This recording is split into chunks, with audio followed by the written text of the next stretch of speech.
गोमूत्र असं केंडामध्ये पकडतं. आता कोबा करायचा, भांडवलाची कमतरता होती, वाढवायची.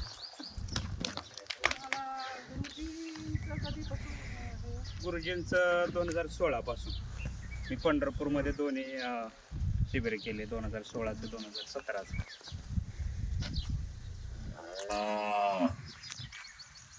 त्याच वर्षी गाई इथल्याच गावातल्या लोक, त्या गाई सतत बदलत राहतात. समजा आता कोणाला नको आहे, सांभाळ शकत नाही, ते म्हणतात घेऊन जा, आम्ही आणतो. मग ते पुढं विकणार, कुठं कत्तलीला जाण्यापेक्षा मग ते आम्ही सांभाळतोय. आणि मग ते छोटे छोटे वासरं मग कोणाला आवडतात त्यांना देऊन टाकायचे. ते म्हणतात मग आम्ही हे सांभाळतो. कोणाला ती भाकड गाय चालत नाही, पण कोणाचं लक्ष ह्याच्यावर जातं. भाकडच आहेत की पलीकडे 2 चपात्या भाकड.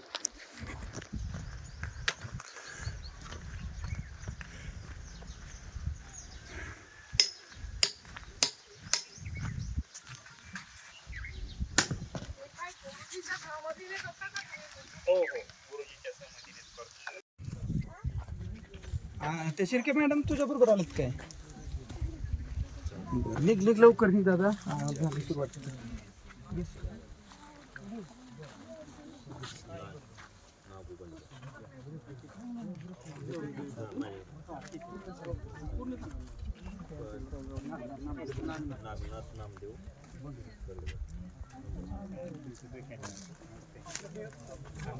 बंडकर पाटील नंबर सांगा.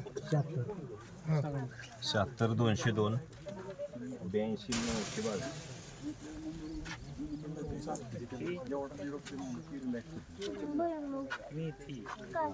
मेथी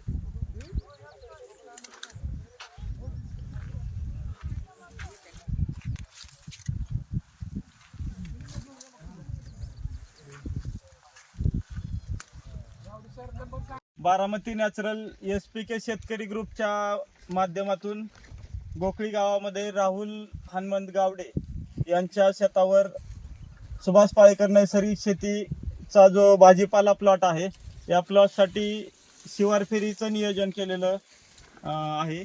आणि बारामती नॅचरलने आव्हान करून या शिवार फेरीसाठी आमचे शेतकरी बंधू, त्याचबरोबर बारामती नॅचरलचे भरपूर असे ग्राहक या ठिकाणी उपस्थित आहेत. तर उपस्थित सर्वांचं या ठिकाणी स्वागत करतो. आणि आजच्या या शिवार फेरीला आपण येथून सुरुवात करू. प्रथम थोडंसं ग्रुपबद्दल माहिती, कामकाज कसं चालतं आणि शेतकऱ्यांची ओळख, आणि पुढं आपण नंतर प्लॉटमध्ये फिरून प्रत्यक्ष पाहणी करूया. तर 2018 साली बारामती नॅचरल SPK शेतकरी ग्रुपची स्थापना झाली. साधारण चालू व्हायच्या आधी 6 महिने नियोजनामध्ये काम झालं आणि 6 महिन्यानंतर प्रत्यक्ष प्लॉट वाटप होऊन प्रत्येक शेतकऱ्यांना काय काय लावायचं हे ठरवून दिलं. आणि साधारण 26 जानेवारी 2018ला पहिली मीटिंग झाली आणि साधारण 15 ऑगस्टच्या दरम्यान, म्हणजे 7-8 महिन्यानंतर प्रत्यक्ष भाजीपाला विक्रीसाठी सुरुवात झाली. आणि तेव्हापासून सुरू झालेला प्रवास आजपर्यंत, कोरोनाचा काळ सोडला तर अखंडपणे चालू आहे. Very good. आणि या ग्रुपचं काम एकत्र असं चालतं की आम्ही प्लॉट ठरवून देतो शेतकऱ्यांना कुणी काय लावायचं, त्याप्रमाणे शेतकरी प्रत्येक आपापल्या शेतावर लावत असतात. हे लावत असताना दिलेल्या नियोजनाप्रमाणे आणि पद्मश्री डॉक्टर सुभाष पाळेकर सरांच्या नैसर्गिक शेती पद्धतीनं हे तंत्र राबवून भाजीपाला पिकवला जातो. भाजीपाला पिकवत असताना कुठलंही निविष्ठा विकत आणून किंवा बाजारातून आणून, दुकानातून आणून न वापरता त्या थेट शेतावर तयार केल्या जातात. त्यासाठी पाळेकर सरांचं आम्हाला मार्गदर्शन असतं. आणि स्वतः सगळ्या निविष्ठा बनवल्यामुळं देशी गाईचं शेण गोमूत्राचा वापर आणि शेतातल्या निविष्ठा ह्याचा वापर करून प्लॉट केल्यामुळं भाजीपाला केल्यामुळे 100% नव्हे तर 101% खात्रीशीर विषमुक्त भाजीपाला या ठिकाणी निर्माण केला जातो आणि तो आमच्या स्वतःच्या कुटुंबासाठी त्याचबरोबर सर्वांसाठी उपलब्ध करून दिला जातो. हे करत असताना वेगवेगळ्या निविष्ठा वापरल्या जातात. त्या या ठिकाणी प्रत्यक्ष आपण त्या जागेवर गेल्यावर त्याची माहिती सांगू, काय वापरलं जातं, कसं वापरलं जातं.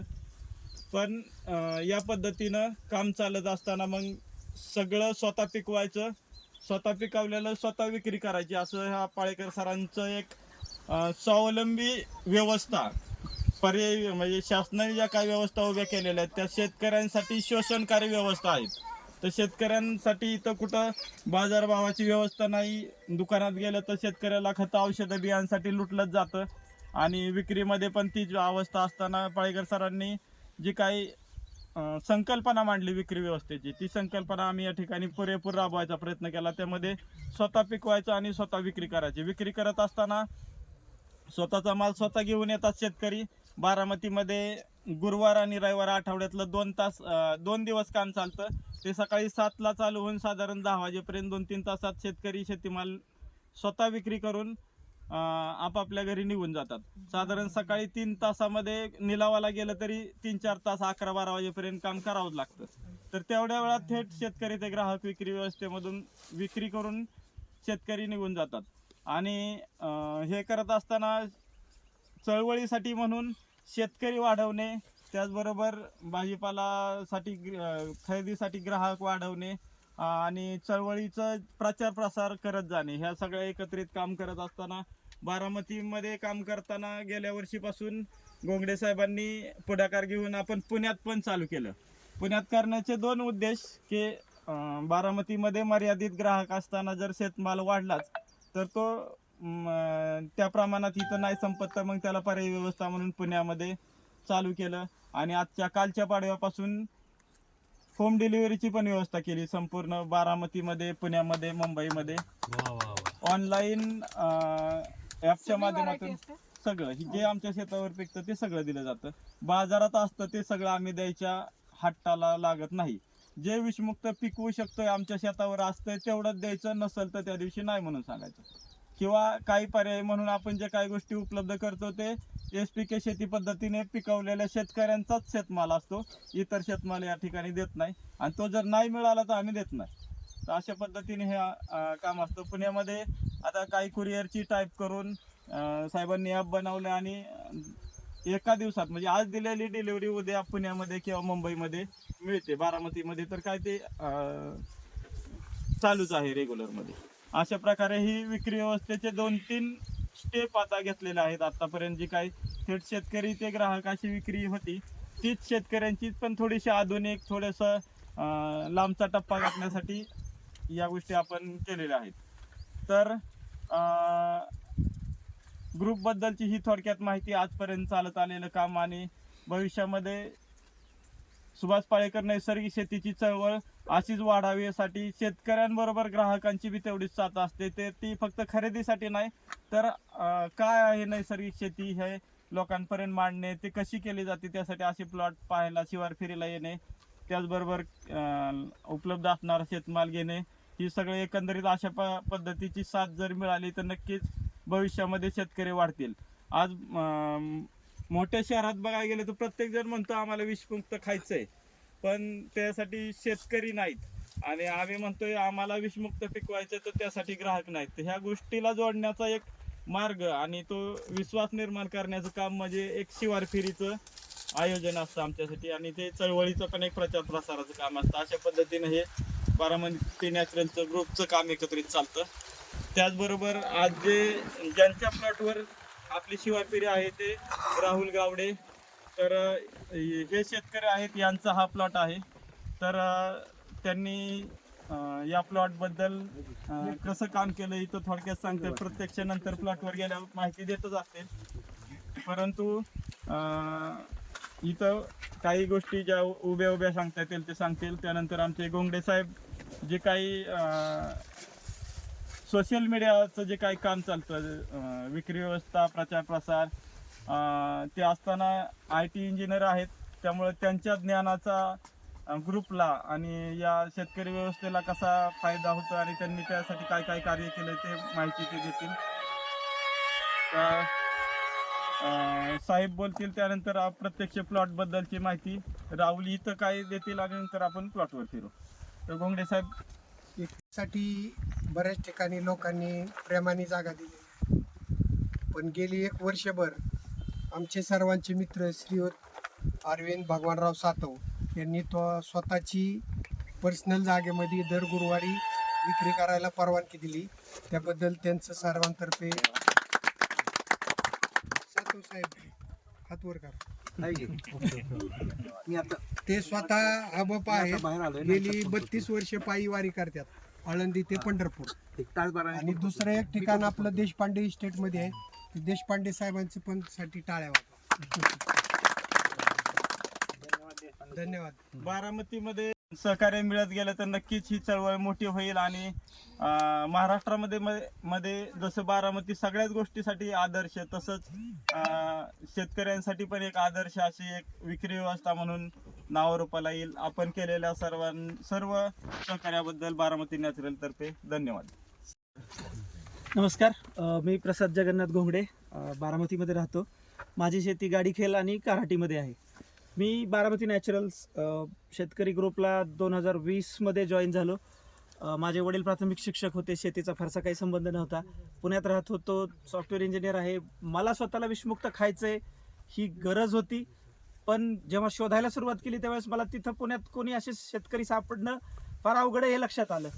मग कोरोनाच्या रूपाने कदाचित सॉफ्टवेअर इंजिनियर आम्हाला लोकांना एक चांगली संधी आली की घरी बसून काम वर्क फ्रॉम होमची संधी मिळाली. बारामतीला आलो, नवीन शेती घेतली, तिथपासून सुरुवात केली. गेली 3-4 वर्ष झालं शेतकऱ्यांबरोबर काम करतोय. आमच्या रेग्युलर मिटिंग्स होतात.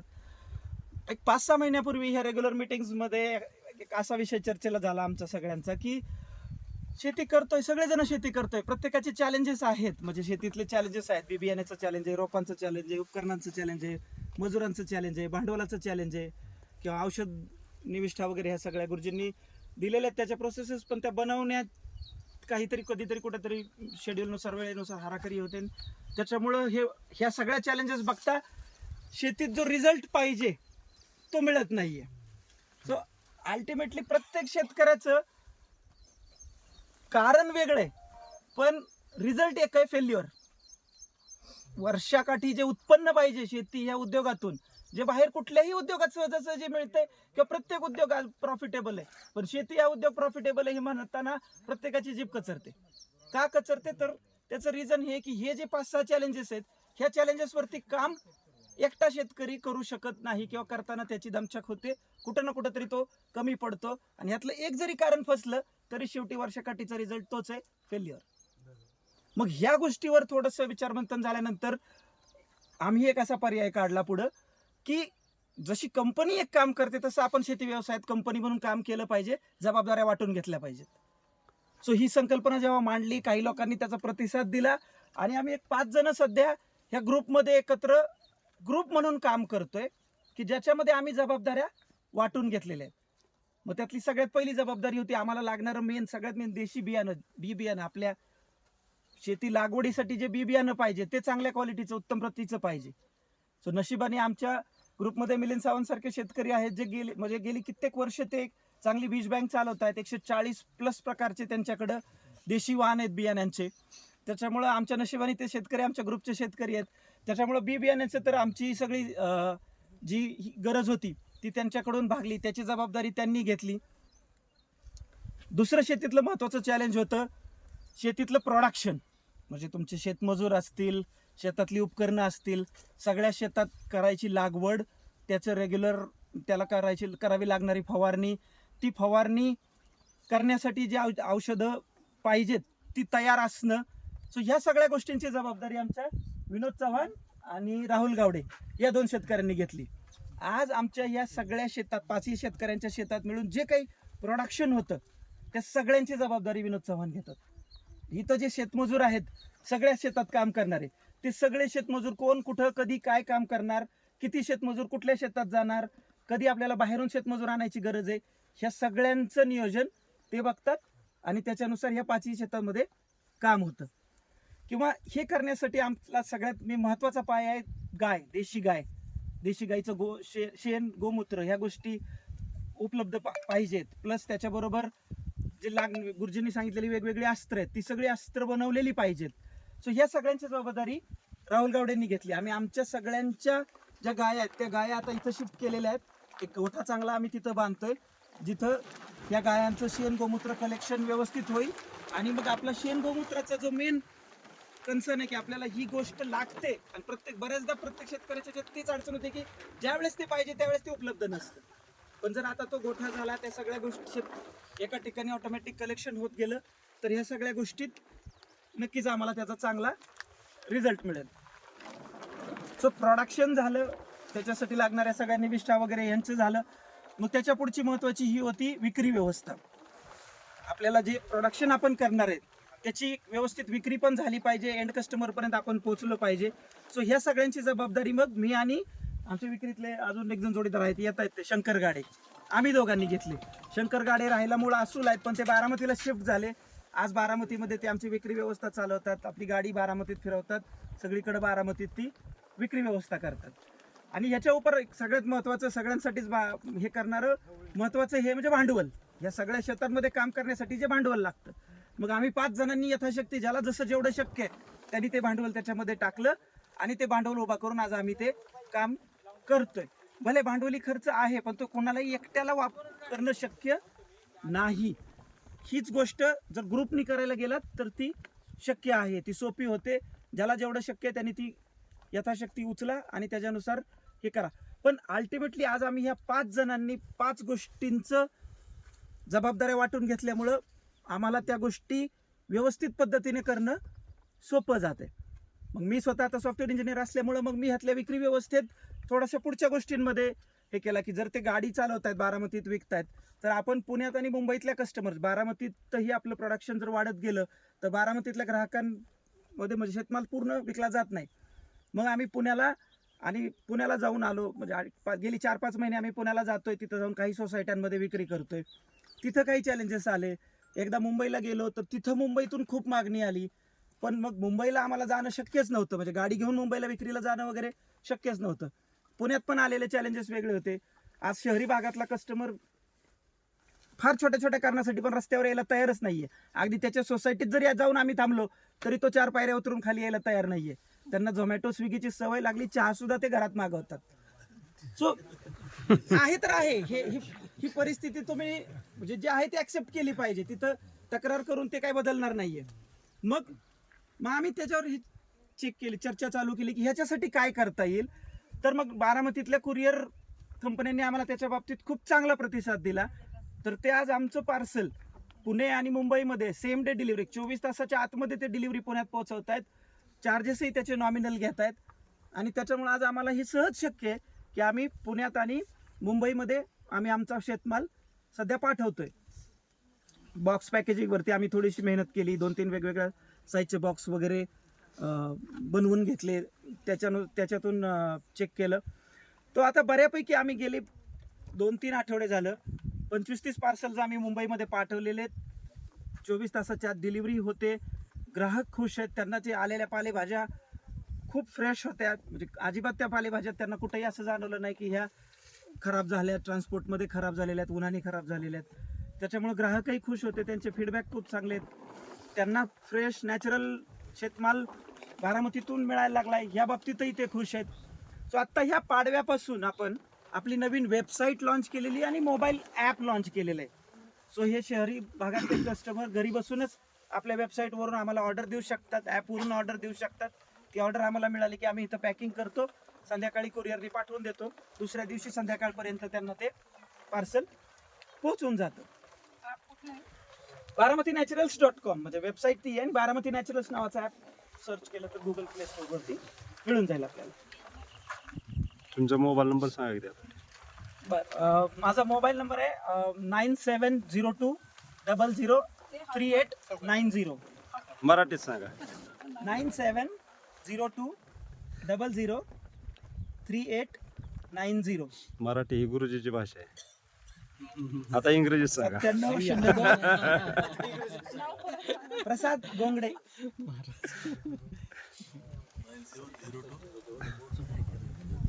लोक पण इंग्लिशच विचारतात. 9702003890.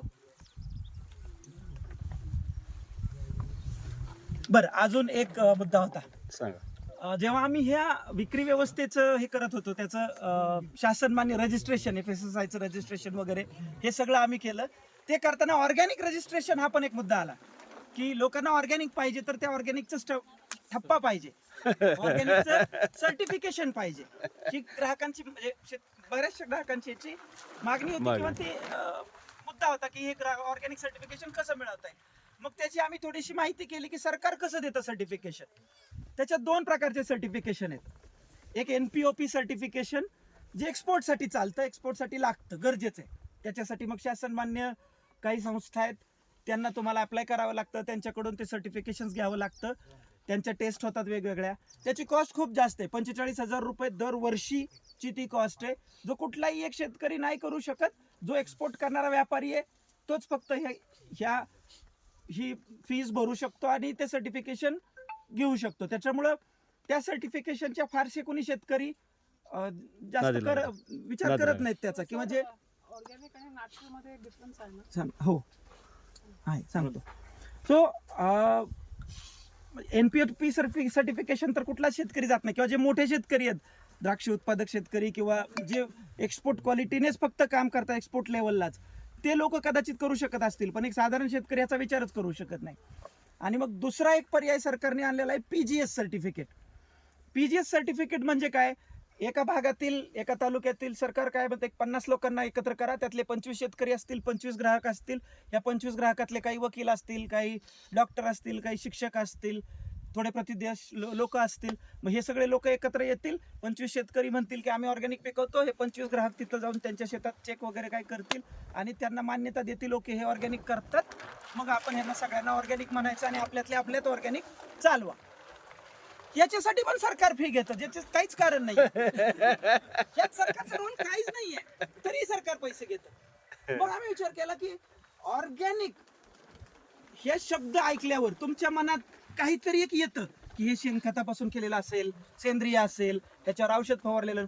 कोणीतरी ही डेफिनेशन तुमच्या मनात भरवलेली आहे, तुम्ही शिकलायत, कुठंतरी वाचलंय, कुठंतरी हे केलंय, म्हणून तुम्हाला ऑर्गॅनिक शब्दाचा अर्थ हा लागतो. ठीक आहे, कोणीतरी ते स्टँडर्ड बनवलंय, शब्द तो लावलाय आणि तुम्ही त्याला ऐकल्यावर तुमच्या मनात एक संकल्पना तयार होते. मग मी म्हणलं गुरुजींचं जे आपलं सुभाष पाळेकर कृषी जे तंत्रज्ञान आहे, जे आज सरकारने नैसर्गिक कृषी, प्राकृतिक कृषी म्हणत सगळीकडे त्याचा पूर्ण बोजवारा उडवून टाकलेला आहे, त्या मेन तंत्रज्ञानचं मूळ जनक गुरुजी सोडून दुसऱ्याच कोणाला तरी त्यांनी ते पुढं केलेलं आहे आणि सरकार ते सगळीकडे दामटतंय की तोच प्राकृतिक कृषीचा किंवा नैसर्गिक कृषीचा जनक आहे. हे सगळ्याच गोष्टींमध्ये गोंधळ घातलेला आहे. आणि शेवटी गुरुजी म्हणतात की नाही, माझ्या शेतीचं नाव नैसर्गिक शेती, प्राकृतिक कृषी असं काही नाहीये, सुभाष पाळेकर कृषी, SPK. सो गुरुजी ज्या मार्गाने चाललेले आहेत त्यांच्या शेती तंत्रज्ञानाबद्दल आम्ही शेतमालाच्या प्रोडक्शन क्वालिटी, गुणवत्तेबाबत पण त्याच मार्गाने जायचा निर्णय घेतलेला आहे. आणि आता इथून पुढे आम्ही आमच्या कुठल्याही शेतमालाला ऑर्गॅनिक, विषमुक्त, pesticide free, chemical free, fresh, ताजा काही म्हणणार नाही. SPK शेतमाल. जसं छत्रपती म्हणलं की ते शूर आले, दानशूर आले, मुत्सद्दी आले, धोरणी आले, सगळं आलं. तसंच SPK म्हणलं की तो विषमुक्त आहे, तो फ्रेश आहे, तो ताजा आहे, तो गुणवत्तापूर्ण आहे, तो स्वादिष्ट आहे, तो पौष्टिक आहे आणि तो विषमुक्त आहे, तो खायला आरोग्यासाठी चांगला आहे. सो आम्ही इथून पुढे आमच्या कुठल्याही शेतमालावरती ऑर्गॅनिक हा ठप्पा लावणार नाहीये. आम्ही SPK, आम्ही आमचा स्वतःचा एक लोगो तयार केलेला आहे. तो लोगोही आज आपण ह्या शिवार फेरीत त्याचं उद्घाटन किंवा अनावरण करतोय. अरे वा.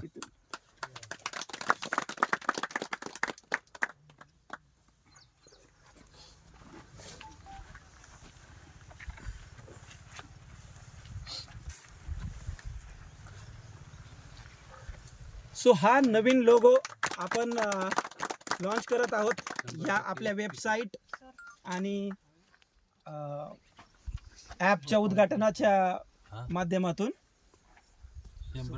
जिथे जिथे तुम्हाला हा स्टिकरवर हा लोगो दिसेल तिथं तिथं तुम्ही ही खात्री बाळगू शकता की तो जो काही शेतमाल आहे तो स्वादिष्ट असणार आहे, तो पौष्टिक असणार आहे आणि तो 100% विषमुक्त असणार आहे. आमच्या ग्रुपमधले जे शेतकरी आमच्या या पद्धतीने काम करण्याची तयारी दाखवतील त्यांनाच हा लोगो हा मिळेल. ठप्पा हा लोगो लावण्याची परमिशन मिळेल. ह्याची जबाबदारी ह्याची काळजी एक ग्रुप म्हणून आम्ही सर्वजण घेऊ. ठीक आहे, धन्यवाद.